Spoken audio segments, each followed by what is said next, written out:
Alô galera goiana, alô galera esmeraldina, aquele abraço, sejam bem-vindos ao Futebol 62, o jornalismo esportivo do século XXI. Fechando a 20ª rodada do Campeonato Brasileiro da Série A, Goiás e Atlético Paranaense empataram por 1-1 no estádio da Serrinha. Nesse vídeo eu vou fazer uma avaliação, vou fazer uma análise técnica e tática do que foi este confronto que terminou empatado. Logo depois da vinheta de abertura eu trago os detalhes.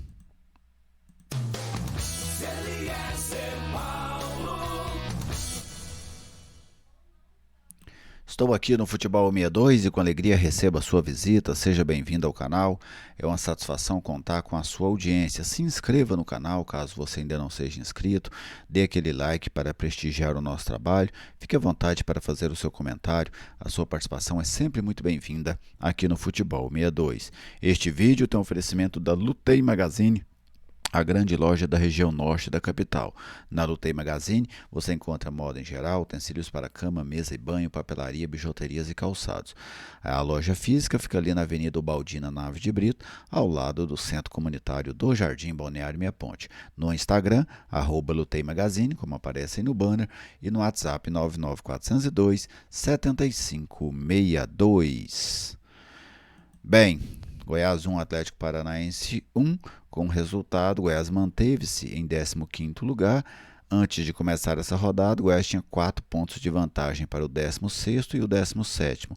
Essa vantagem caiu, de 4 para 2 pontos. O Goiás agora tem 23, o Bahia tem 21 e a equipe do Santos também tem 21 pontos, as duas equipes que estão ali logo abaixo do Goiás na tabela de classificação. Se tivesse vencido o jogo, o Goiás iria para 12º, superando Internacional, Corinthians e Cruzeiro. Então o Goiás seguiu onde ele estava na tabela de classificação, só que com uma vantagem menor.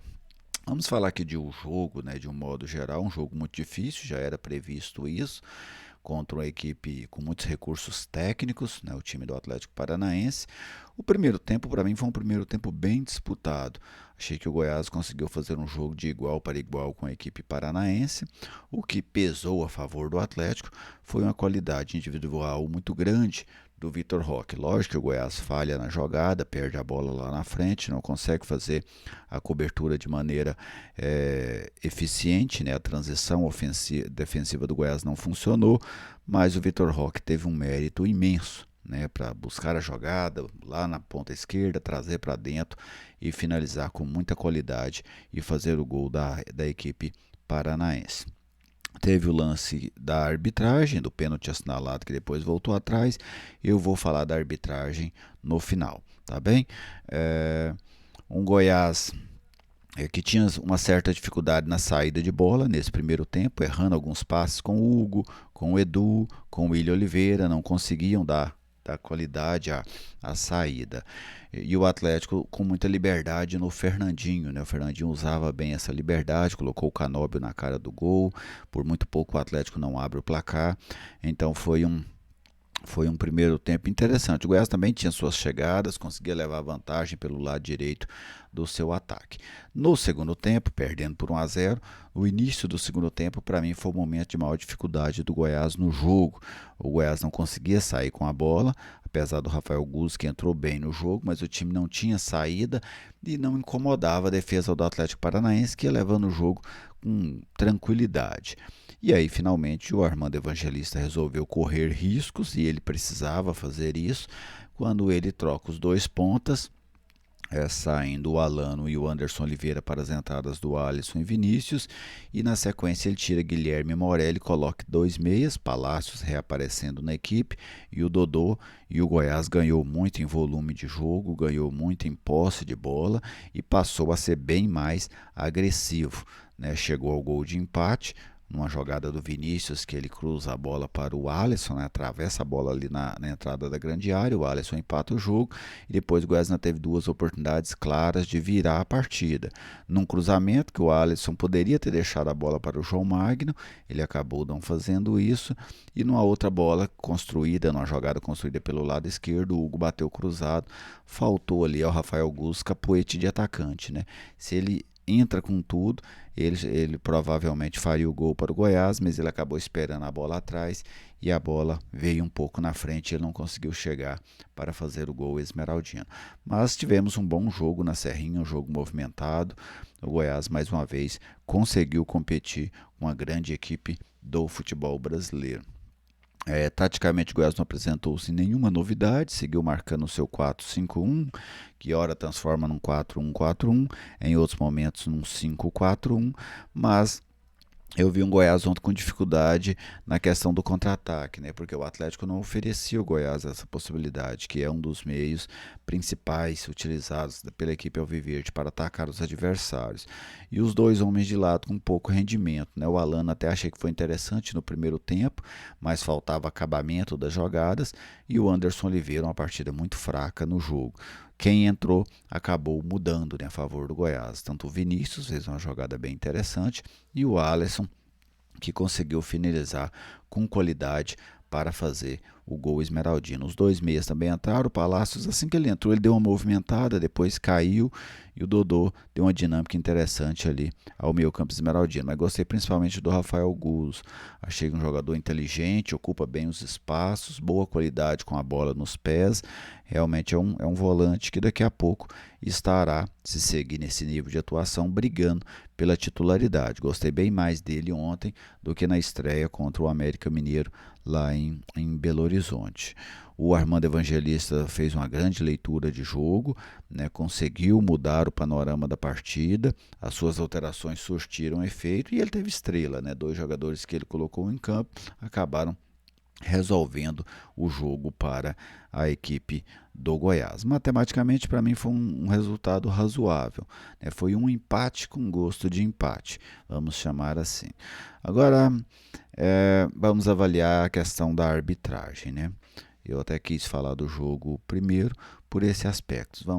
Primeiro a gente fala do lado técnico do jogo, depois a gente fala da arbitragem. O lance do pênalti, né? O árbitro sinaliza o pênalti, depois ele vai ao VAR e anula o pênalti. Para mim ali um fato que aconteceu com o Marcelo foi tipo um juiz novato, sabe, que os juízes que estão começando a carreira, ele apitou o pênalti com muita convicção, inclusive, né? Apitou forte, apontou ali a marca do pênalti. Quando eu vi o lance, eu já imaginei que era um lance que poderia passar por revisão, porque esse tipo de carrinho, né, que a bola passa por baixo do jogador e toca no braço, quase sempre o pênalti é anulado depois. Então, para mim, faltou uma certa esperteza para o Marcelo Henrique no lance. Porque ele poderia ter esperado a conclusão, né? Porque logo em seguida a bola sobra para o João Magno, que coloca no gol.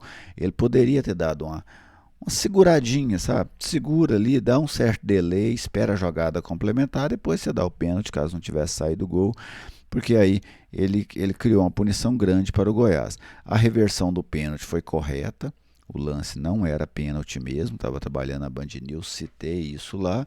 Agora ele poderia ter esperado pela questão do gol, né? Porque como o Goiás permanecia dentro da grande área e era um lance que muito provavelmente passaria por revisão, ele podia, ao meu ver, ter dado uma esperadinha, mas não fez isso.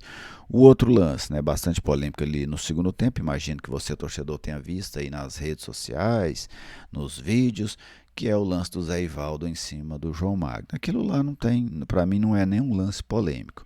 Tem lances, por exemplo, igual o do primeiro tempo, é um lance polêmico. O lance desse segundo tempo não é polêmico, aquilo é pênalti, né? Um pênalti muito claro. O jogador segura o atacante do Goiás, joga ele no chão, no momento em que o Palácios tentava cruzar a bola. Então, uma penalidade muito clara, mas não era um lance para o árbitro, ali era um lance para o VAR, né? Provavelmente o árbitro do VAR estava com a concentração baixa, passou despercebido.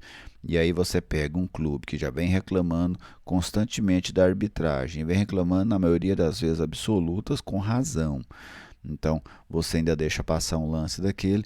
Em alguns momentos a arbitragem brasileira não se ajuda, ela não faz questão de se ajudar, porque o VAR, o jogador caiu, reclamou, vai lá e olha. Mesmo que não dê nada, que não é o caso de ontem, mas vai lá e dá uma checada. para você não deixar que aconteça lances e erros grosseiros como este da não sinalização do pênalti para o Goiás, que já era ali por volta de mais de 40 minutos do segundo tempo, e um erro dessa arbitragem pode ter um peso decisivo no resultado do jogo, tá bem? Então essas foram as minhas impressões sobre o time do Goiás, sobre os jogadores esmeraldinos e também sobre a arbitragem. Você, torcedor, fique à vontade, faça aí a sua análise, faça aí o seu comentário, pode concordar, discordar de mim, fique à vontade, o espaço aqui é muito democrático. Grande abraço a todos vocês, muito obrigado pela audiência e até a próxima.